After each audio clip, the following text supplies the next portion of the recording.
And what is going on, my Houston Texans family? I hope you all are having a blessed Tuesday, and you definitely should because the Houston Texans last night dominated the Pittsburgh Steelers. I got my brother AD here from the H-Town Rundown. Want to shout out Wheelhouse Media allowing us to come on here talk Houston Texans football. Always a big shout out to the man upstairs. AD, how are we feeling, brother? I'm feeling dominant, man. Whew, I'm feeling freaky out here, man. Like, Okay. All right. We're swarming. We're swarming. Um, I mean, hell, I'll be freaking too after 30-6. The Houston Texans defense, they look like freaks last night. mm, Swarming, relentless. We're gonna start with the defense because I think that's what deserves a good chunk of this video. Just once again, elite. You know, we all knew what the game plan was for Pittsburgh. That was to try to run the ball effectively. They couldn't. That was to get the ball out quick. They tried. They were just relying that these running backs who could create space, right, could win last night, and that didn't happen. The Texans yesterday, besides that slip from Henry Noah, the defense was fantastic, right? He's back to Henry 2-2, but he was Henry Noah for that one play. Other than that, I'm not upset that you get a big 14-yarder to DK Metcalf, right? That was probably in the script. I'm not too mad you let a first down go, but after that, man, it was just belt to ass. mm. Dude, it was like something that you see in like movies, in football movies, where the defense is like just turning them over and all the things that could happen. A pick six happened with Kalen Bullock. Sheldon Rankins gets a big man touchdown. Like all of these like crazy things that this defense been doing all year. No one would expect it to happen in the playoffs, but the Texans just got, I feel like, fiercer and even more dominant in this playoff game. They made Aaron Rodgers look as old as he is. Yeah. They made DK Metcalf like just a name, you know, Yeah. and they had no answer for Will Anderson, no answer for Daniil Hunter. The spin move and pass rush move Daniil put on that doggone right tackle was sad. And then the fact that Sheldon Rankins one hand stiff armed a Pro Bowl left guard on his ass was just poetry. To do that and pick up the ball and running for a touchdown, dude, this defense is unworldly. Jalen Petrie with the pamper power on his head was going crazy. Kalen, I already talked about Kalen Bullock, man, and Kamari Lassiter playing excellent defense on the other side of Stingley. Like this is a well-rounded defense, and it was just pure dominance from start to finish. And let's be honest, the defense really only gave up 3 points Yeah. because the other three came from, unfortunately, from a CJ Stroud turnover.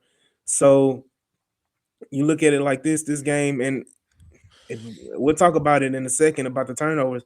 This could have been real nasty. This could have been like a 40-50 to 3 blowout.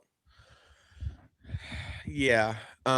Because in we'll get there in a Yeah, second. yeah, yeah, We'll yeah. get there in a second because the CJ, man, dude. Okay. Aaron Rodgers sacked 4 times. Now, Mhm, you might thinking 2 Will, 2 Daniil. mhm, No, actually, and this is why I love this defense, man, because everyone freaking eats, right? mhm, Point five, I love me a good point five, right? mhm. Point five to Will Anderson Jr. Which is not correct though. Talk to me. It's not. So the fumble pickup for a touchdown should have been a sack for Will Anderson because that should have been a sack fumble. And the one that he got the half a sack on was the one where they collapsed the pocket and Will Anderson was at the bottom of the pile and he was the first one to touch Aaron Rodgers. So it Mm, should have been a sack and a half, but man. they only gave him. So I think they just caused that a forced fumble. But I mean, if a quarterback is dropped back and he fumbles the ball and the defensive player is the cause of it, that's a sack fumble. I would have to agree. A point five to Danico Autry. Mm-hmm. A point five to Derek Barnett. Derek Barnett, man, he's been Mm-hmm. in the playoffs before, and he's kind of had a hand in each of your last wild card playoff wins. Mm-hmm. A one sack game for Daniil Hunter, All Pro Mm-hmm. Daniil. Shout out to him.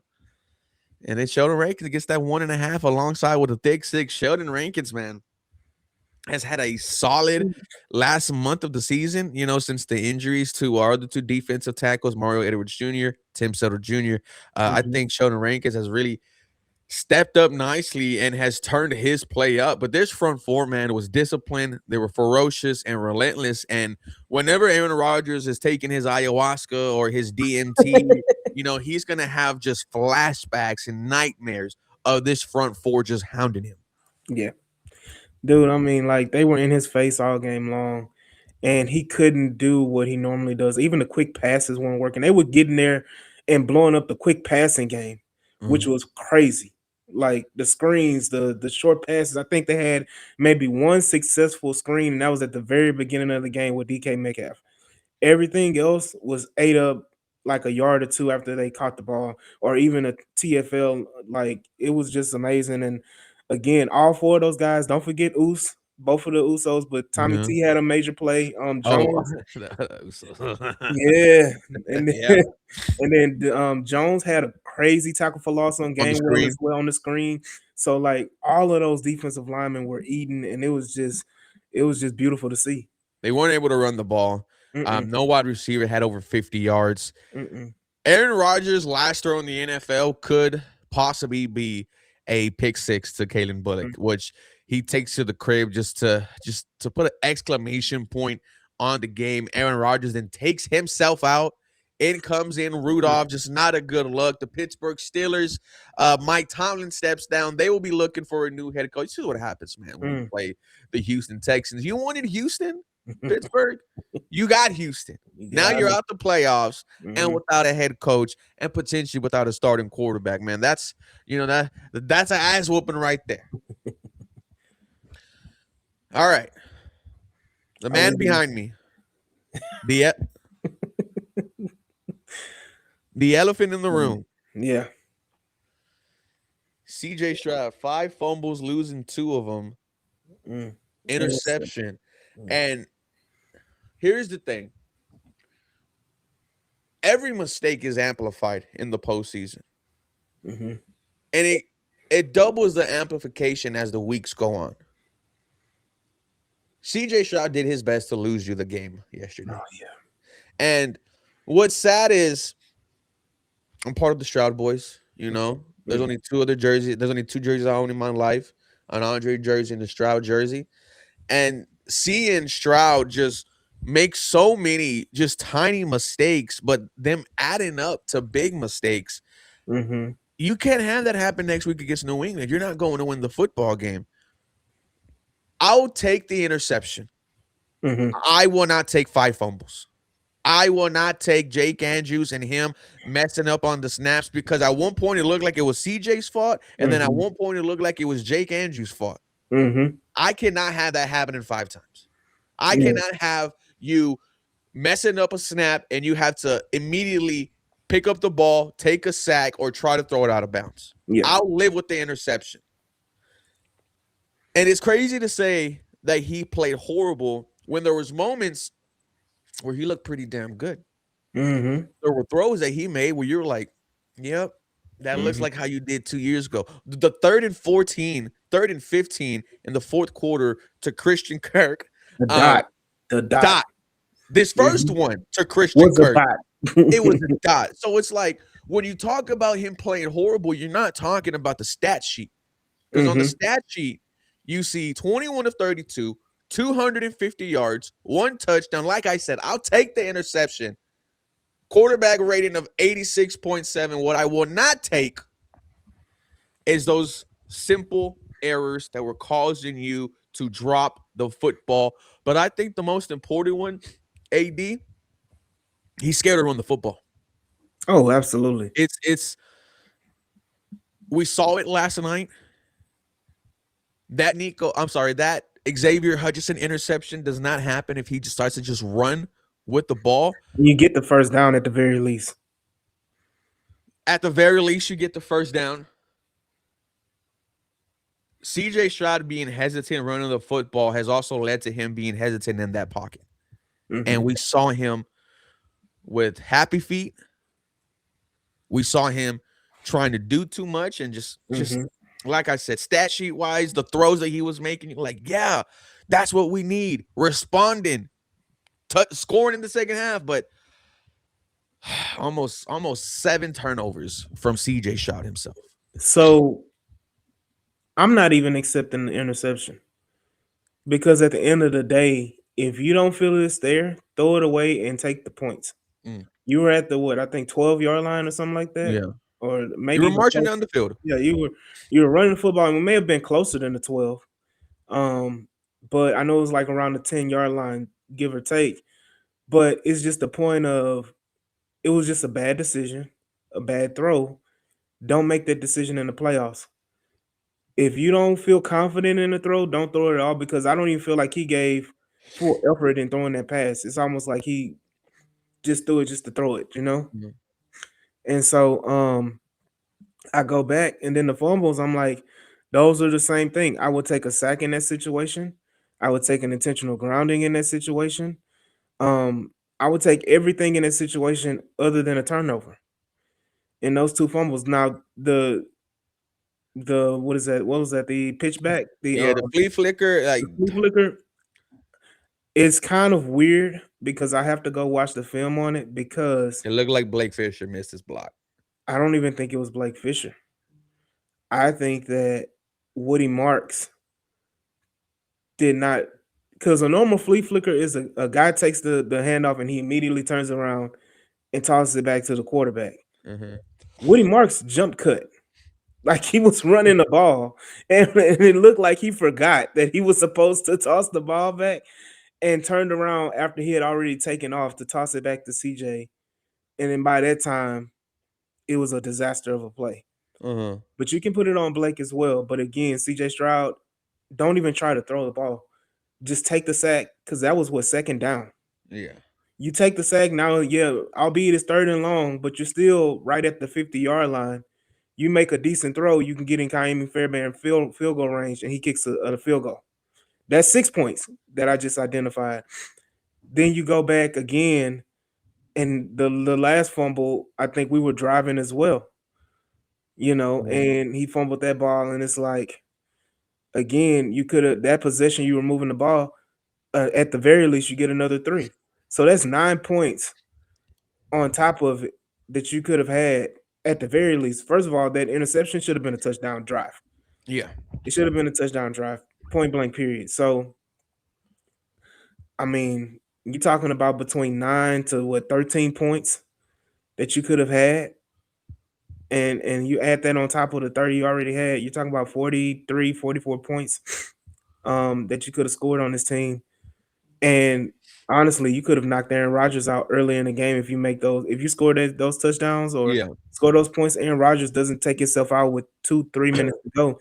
Aaron Rodgers takes himself out Like a with quarter left. yeah with the beginning of the fourth. It's over with. So CJ Stroud has to be better. Do I think he will play like this again? I No, don't. I hope not. Um, I think he'll be better, but he has to realize you can't question. You have to be I think it's all about confidence.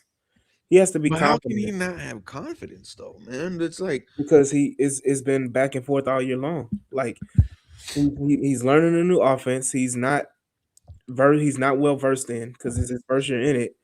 And I mean, it's just like you don't the trust the S2 player, scores, man. They're coming back. huh? Those S2 scores, they're coming back. Man, dude, look, look, I got something that my old coach used to say, but I can't say it on this podcast because we'll get canceled. But yeah, man, it's about not the brightest guys in the room playing football. Yeah, CJ's one of them.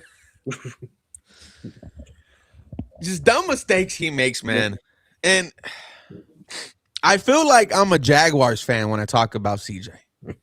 Like the way they want, like the way they're defending Trevor, the way they've Mhm, been defending Trevor. I feel like I'm getting to that moment with CJ, and I'm like, that's not a good thing. mhm. That's not a good thing.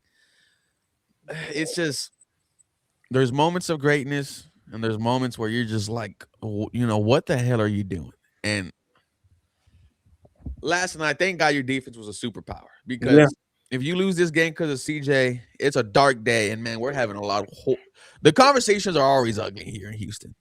Man, you talking about nasty. Oh man, they like people gonna be trying to find where CJ lives and all that. Like, it's gonna be bad, man. It would have been bad. Well, the Houston Texans, man, they took care of business. 30-6. Well, hold on. Woody Marks, 100 yards. Mm-hmm. Offensive line. Yeah. Round of applause to you. Titus Howard pushes the buzz down picture of Cole Popovich. This offensive line has transformed itself, AD. It really has. This unit has stepped it up. I know CJ was sacked 3 times, but I still think the offensive line did a pretty good job in pass protection. But on the ground, they won the trench war. They were overpowering TJ Watt, Cameron Hayward, Alex Highsmith. They were moving bodies, which is not something that we're used to, AD. At all. Woody, 112 yards, Mm-hmm. 1 touchdown, 5.9 yards a carry. Chubby, Mm-hmm. 48 yards, 4.8 a carry. He knows what it's like to play against the Pittsburgh Steelers, so he probably, had some extra motivation.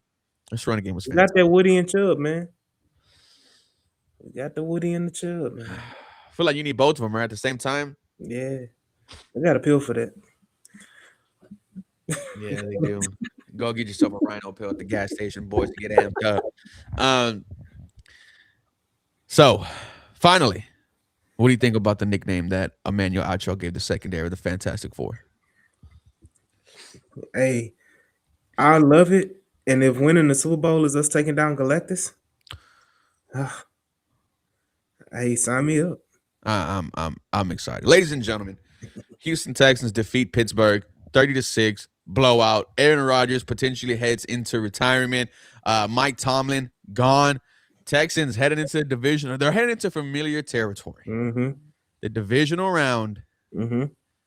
New England, an MVP quarterback, and a pretty good head coach. It's not 2012. It's 2026 now. The Texans have an opportunity to exercise another demon, and they've done that already. You beat Baltimore in Baltimore. You beat Kansas City in KC. Mm-hmm. Those 2 things you never done before. You won your first road playoff game. Won your first road playoff game. I'm excited, AD. I'm excited. Guys, we love y'all. We'll see you in a couple of days to preview the game against the New England Patriots and Drake May. You guys have a very, very blessed day. Peace.